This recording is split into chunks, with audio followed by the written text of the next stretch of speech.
عندنا هنا بقى الجزء الثاني ان شاء الله من الدرس الثالث بيتكلم على الحضارات القديمة في قارة افريقيا. هنبدأ ندرس بتفاصيل شوية الحضارات اللي ظهرت في قارة افريقيا. طبعا ربنا انعم على قارة افريقيا بعوامل كتير لقيام الحضارة. ربنا وهبنا حاجات طبيعية كتيرة زي ايه؟ زي الموقع المتميز، لان قارة افريقيا دي بنلاقيها ان هي بتربط بين قارات العالم القديم زي اسيا واوروبا. قارة افريقيا في النص ما بينهم. كمان عندنا ثروات طبيعية متعددة.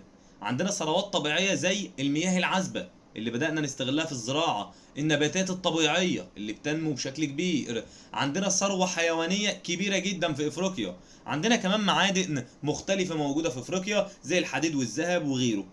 كمان عندنا مصادر طاقة زي البترول والغاز والفحم. كل دي عوامل طبيعية ساعدت على قيام الحضارات في قارة افريقيا طبعا.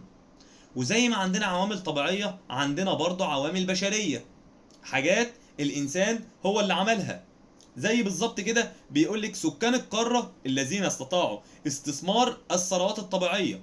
الناس، الانسان بالتحديد، استغل كل الحاجات اللي ربنا وهبها لينا وبدأنا ان احنا نستفاد منها. لقينا مياه عذبة فاشتغلنا بالزراعة، لقينا ثروة حيوانية اشتغلنا بالرعي، لقينا مصادر طاقة اشتغلنا بالتعدين. فأغلب الحضارات بقى استفادت من كل العوامل الطبيعية والثروات دي عن طريق ان هي عملت حضارات. والحضارات دي طبعا اغلبها قامت بناء على نهر النيل. زي ما هنشوف كده نهر النيل مهم جدا وهو اللي ساعد على استقرار السكان. زمان كان الانسان دائم التنقل والترحال، يعني قاعد بيتنطط من مكان للتاني، ملوش مكان ثابت يقعد فيه. ولكن بسبب وجود الانهار بدأ الانسان يستقر ويبقى ليه مكان ويبقى ليه ارض شغال فيها وحيوانات بيربيها وهكذا. فبدأ ان هو طبعا يبني الحضارة، والحضارات كلها بدأت تتواصل مع بعض زي الحضارة المصرية القديمة، او زي حضارة كوش في السودان، او حضارة اكسوم واريتريا ودي طبعا موجودة في اثيوبيا. وفي حضارة رابعة بس دي كانت بعيدة عن نهر النيل وهي حضارة قرطاج، ودي الحضارة الوحيدة اللي كانت بعيدة عن نهر النيل. لكن لو بصينا على الثلاث حضارات التانيين هنلاقيهم ان هم كلهم حضارات زراعية وقامت بناء على نهر النيل. فهنروح ندرس حضارة حضارة منهم بقى ونعرف تفاصيل كل حضارة. أول حضارة فيهم هي الحضارة المصرية القديمة. الحضارة المصرية القديمة مكانها بالتحديد في قارة افريقيا موجود في شمال شرق القارة، شمال شرق افريقيا بالتحديد. طيب نشأتها، هي نشأت بناء على ايه؟ مين كان السبب في الحضارة المصرية؟ كان نهر النيل. نهر النيل هنا كان ليه دور رئيسي، دور كبير جدا في نشأة الحضارة المصرية. والدليل على كده ان بيقولك ان الانسان المصري استقر على ضفاف النيل. هو اول لما نزل للمناطق المنخفضة، لانه كان بيسكن الهضاب الاول، لما نزل للمناطق المنخفضة راح عند نهر النيل، ولما لقى ان في مياه وتربة بدأ ان هو يشتغل بحرفة الزراعة. وطالما في زراعة يبقى في استئناس الحيوان. بدأ ان هو يقول لك بقى ايه، انا ازرع واربي حيوانات. تمام جدا ماشي. ثم بدأ بعد كده تظهر حاجة اللي هي القرى. طبعا بقى الافراد، الناس لما بدأت تكتر بشكل كبير وتزيد عند نهر النيل كونوا قرى. طب لما القرى بقت كتيرة كونوا مدن. طب لما القرى والمدن بقت كتيرة كونوا حاجة اسمها الأقاليم. وكده استطاع الإنسان طبعا إن هو يعمل توحيد للبلاد كلها لما جاء الملك مينا بقى ووحد البلاد كلها في مملكة متحدة. وتكوين الأسرات الحاكمة زي ما هنشوف في الدروس اللي جاية هيظهر عندنا 30 أسرة. الأسرة الأولى والأسرة الثانية. الأسرة دي كان كل ملك بيجي هو وعيلته بنسميه أسرة، فيجي ملك تاني هو واحفاده بقى وعياله وكده بنسميها الاسره التانية، فيجي ملك تالت هو واحفاده وعياله بسميها الاسره الرابعه وهكذا بقى. فبدأ هنا توحيد البلاد على ايد الملك مينا بالتحديد وتكوين الاسرات طبعا الحاكمه. طيب الحضاره المصريه عايزين ندرس فيها الملامح بتاعتها. بيقول لي ان الحضاره المصريه دي بيقول لك مرت بمراحل، ما جاتش مره واحده كده، لا ده كانها طلعنا السلم كده درجات. مرحله النهضه والتقدم في شتى المجالات، كنا جامدين جدا في كل حاجة، اهتمنا بالتعليم والفنون والعمارة والآداب، عملنا مشروعات اقتصادية كتيرة في الزراعة وفي الصناعة وفي التجارة. كمان ان المصريين كانوا حريصين على توطيط العلاقات، توطيط يعني تحسين العلاقات مع الحضارات المجاورة.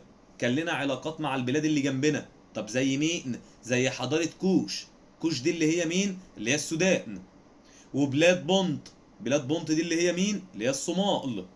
كمان أثرت الحضارة المصرية القديمة على بعض الحضارات الإفريقية، يعني هما بنلاقيهم خدوا مننا حاجات مختلفة. زي حضارات كتير خدت المعتقدات الدينية بتاعتنا، عبدوا الآلهة بتاعتنا، وترك لينا طبعا المصريين تراث حضاري عظيم وقوي جدا. ده بالنسبة للحضارة المصرية القديمة. نروح لتاني حضارة عندنا، وهي حضارة كوش. حضارة كوش دي المقصود بيها شمال السودان بالظبط. زي ما بنسمي الحضارة المصرية بالحضارة الفرعونية، عندنا بنسمي حضارة السودان باسم حضارة كوش. قامت فين يا مستر بالظبط؟ موجودة في شمال السودان. الكوشيين دول عملوا دولة عظيمة، كونوا مملكة كبيرة اسمها مملكة كوش. دي طبعا موجودة هي كمان على نهر النيل. الكوشيون دول او الناس اللي عملوا الحضارة دي في البداية كانوا قاعدين في حتة كده في السودان اسمها نبتة. طيب نبتة اللي هي هناك دي، ثم انتقلوا بعد كده لمكان تاني اسمه مروي. كانوا قاعدين في نبتة راحوا مروي. ماشي تمام، من نبتة لمروي. طيب الحضارة دي اهلها كانوا بيشتغلوا بايه؟ اشتهرت بايه؟ اول حاجه بيكلمني فيها بيكلمني عن التجاره، ان الحضاره دي كانت مشتهره بتجاره العاج. العاج ده نوع من الخشب، والبخور والحديد والذهب. كمان حضاره كوش دي كانت مركز حضاري وتجاري كبير، عمل علاقات تجاريه مع بلاد كتيره جدا. كان حضاره كوش فوقها بالظبط بتلاقي الحضاره المصريه. طب شرقها بالظبط بتلاقي مملكة أكسوم. مملكة أكسوم دي اللي هي أثيوبيا هنتكلم عليها دلوقتي. فحضارة كوش كان فوقها حضارة وعلى يمينها حضارة. فوقها طبعا الحضارة المصرية، وعلى يمينها كده في الشرق بلاقي مملكة أكسوم. زي ما كانت حضارة كوش شاطرة في التجارة، كانت شاطرة في الزراعة، بتزرع برضو لأن عندها نهر النيل شبهنا. وشاطرين جدا في التعدين، استخراج المعادن يعني. كمان برع الكوشيون في فنون مختلفة زي فن الرسم، النحت، العمارة. طيب الكوشيين دول هل هم اتأثروا بالحضارة المصرية؟ أيوة فعلا اتأثروا بالحضارة المصرية، خدوا من عندنا حاجات معينة زي مثلا نحت التماثيل. الناس دول لما جم زاروا مصر لقوا ان المصريين بيعملوا تماثيل كده من الحجارة، فقال لك ايه ده حاجة حلوة قوي، احنا لما نروح عندنا هناك في كوش هنعمل زي المصريين ننحت تماثيل.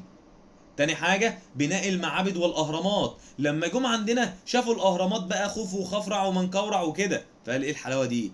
ده حلو قوي الأهرامات دي، إحنا لما نرجع عندنا كوش هنعمل أهرامات ونسميها أهرامات مروي. الأهرامات اللي في الصورة قدامنا دي طبعا هي أهرامات على قدها مش زي الحضارة المصرية، بس مهمة طبعا بلا سنين طويلة. كمان عندنا عبدوا بعض المعبودات المصرية. لما جم عندنا مصر لقونا بنعبد الإله رع وآمون وإيزيس وأوزوريس. قالوا إيه ده الآلهة دي حلوة خالص، إحنا لما نرجع عندنا في كوش، هو كل حاجة يا جدعان لما ترجعوا في كوش هتعملوها؟ مش عارف. لما نرجع في كوش هنعبد الإله رع، ونعبد الإله آمون زي المصريين، ونعبد الإله أوزوريس والآلهة إيزيس، بجانب طبعا المعبودات اللي عندهم. فتأثروا بينا في 3 حاجات: تماثيل، معابد وأهرامات، وكمان معبودات مصرية زي رع وآمون وإيزيس وأوزوريس. تمام، دي حضارة طبعا كوش. تالت حضارة معانا وهي حضارة أكسوم. حضارة أكسوم دي برضو من الحضارات اللي قامت على ضفاف نهر النيل. حضارة أكسوم دي موقعها بالتحديد موجودة في شرق إفريقيا. وحضارة أكسوم دي دلوقتي اللي هي إريتريا وإثيوبيا، دولتين كده جنب بعض، عملوا حضارة قديمة سموها باسم حضارة أكسوم. طيب حضارة أكسوم دي إيه المميزات بتاعة الحضارة دي؟ بيقول لك هنا كان النشاط التجاري ليه دور بارز في قيام الحضاره. تقدر تقول ان الحضاره بتاعت اكسوم قامت على التجاره، كانت التجاره دي مهمه بالنسبه لهم جدا، لان اكسوم دي بيقول لي كانت تعتبر مركز تجاري قوي في البضائع بقى، الحاجات اللي بتتباع واللي بيشتروها وكده، وملتقى العديد من طرق التجاريه. الطرق التجاريه دول بالظبط كده في نص الطرق التجاريه، فاللي رايح بيعدي عليهم واللي راجع بيعدي عليهم. فطيب كانوا بيبيعوا ايه يعني؟ كانوا بيبيعوا الذهب، العاج، العطور، التوابل بقى، كمون وفلفل اسود ومش عارف ايه، قاعدين في المطبخ احنا. ومن ابرز الصادرات بتاعتها اللي كانوا بيبيعوها ولها قيمه كبيره هم الاربعه دول، زي الذهب والعاج والعطور والتوابل. فدي مهمه خالص. الاربع حاجات دول كانوا بيدخلوا للحضاره دي فلوس كتيره جدا زمان. كمان اهتم السكان طبعا بما ان عندهم نهر النيل، فقالوا نزرع بقى يا جماعه، احنا عندنا نهر النيل مش هنستفاد منه ولا ايه؟ ده المصريين استفادوا منه هناك. فاستفادوا هم كمان بالزراعه، وطالما في زراعه يبقى في تربيه الحيوانات. تمام ماشي. اشتهرت كمان اكسوم بصناعه الفخار، كانوا بيجيبوا الطينه وينشفوها بقى ويعملوا منها بقى اشكال ورسومات كتيره وحاجات زي القله كده عندنا او كده. وكانوا بيزغرفوها كمان، يعني بيدولها الوان ويزينوها ويرسموا عليها يطلعوها شكلها حلو. كمان كانوا مشهورين بصناعة الزجاج، برضو من الرمال طبعا، كانوا بيصنعوا الجزاز. تمام. وده طبعا عندنا شكل لحضارة اكسوم اللي في الصورة قدامنا. طيب نروح لاخر حضارة عندنا وهي طبعا حضارة قرطاج. حضارة قرطاج دي بتختلف عن الثلاث حضارات اللي فوق في ايه بقى يا مستر؟ في انها ما كانش لها علاقة بنهر النيل. يعني قصدك ايه؟ ان هي مش حضارة زراعية؟ لا، ما كانش لها علاقة بنهر النيل ولا كان لها علاقة بالزراعة اصلا. طيب تعالي نشوف ايه حضارة قرطاج. قرطاج دي ظهرت على الساحل الشمالي لافريقيا، في شمال افريقيا بالتحديد، انما مصر كانت في شمال شرق افريقيا. حضارة قرطاج دي حاليا اللي هي تونس، دولة تونس دلوقتي. طيب مين اللي بناها وكان السبب فيها؟ بيقول لك يرجع الفضل الى الفينيقيين. الفينيقيين دول هم اللي اول ناس يقعدوا على الشريط الساحلي للبحر المتوسط، اول ناس يستقروا في شرق البحر المتوسط كان اسمهم الفينيقيين.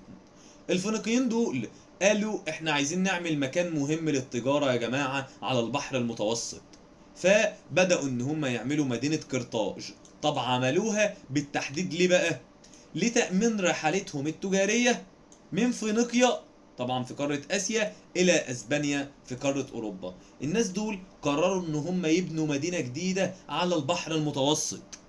المدينة دي تكون تأمن رحلاتهم التجارية. يعني لو عندنا البحر المتوسط طبعا هنا مثلا اهوت، طبعا الفينيقيين موجودين في شرق البحر، النقطة الحمراء دي ده الفينيقيين هناك اهمت عندها. فقرروا ان هم يعملوا على البحر المتوسط كده هناك في تونس. تونس طبعا دي هي تونس.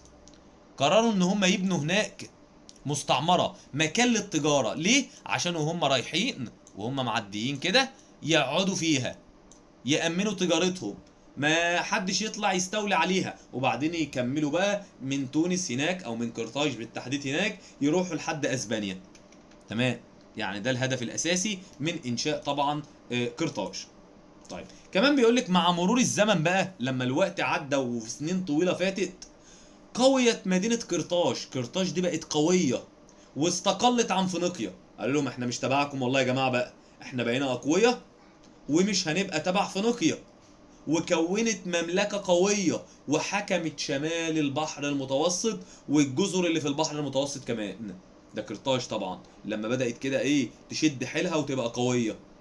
وبسبب الكلام ده قدرت ان هي تسيطر على، او بسبب طبعا موقعها الجغرافي قدرت ان هي تسيطر على المدن او طرق التجارة اللي موجودة في شرق وغرب البحر المتوسط. قدرت تتحكم في كل السفن والتجارة اللي بتمشي في البحر المتوسط، وده بسبب طبعا الموقع الاستراتيجي المهم بالنسبة لقرطاج. وده السؤال اللي احنا بدأنا بيه حضارة قرطاج اصلا. اختلفت نشأة قرطاج عن الحضارات القديمة اللي هي مصر واكسوم وكوش. ايوه فعلا، لانها لم ترتبط بنهر النيل، ما كانش لها علاقه بالنهر النيل والزراعه، وانما قامت على التجاره. ده النشاط الاساسي اللي كان عندهم. لكل حضاره من حضارات افريقيا بقى، الحضارات الاربعه اللي احنا خدناهم، بيقول لك تراث ثقافي. كل حضاره لها عادات وتقاليد بتميزها عن الحضارات التانيه. كل حضاره برضو لها فنون وحرف تراثيه، كل حضاره كده لها فن بيميزها، لها حرفة بيشتغلوها بتميزها، لها عادات وتقاليد، لها ملابس لأنهم مش كلهم بيلبسوا شبه بعض، لها أكلات شعبية. كل حضارة من دول ليها برضو أكلة معينة بتختلف عن باقي الحضارات التانية. وبكده بينتهي الدرس الثالث في الوحدة الأولى بالتفصيل.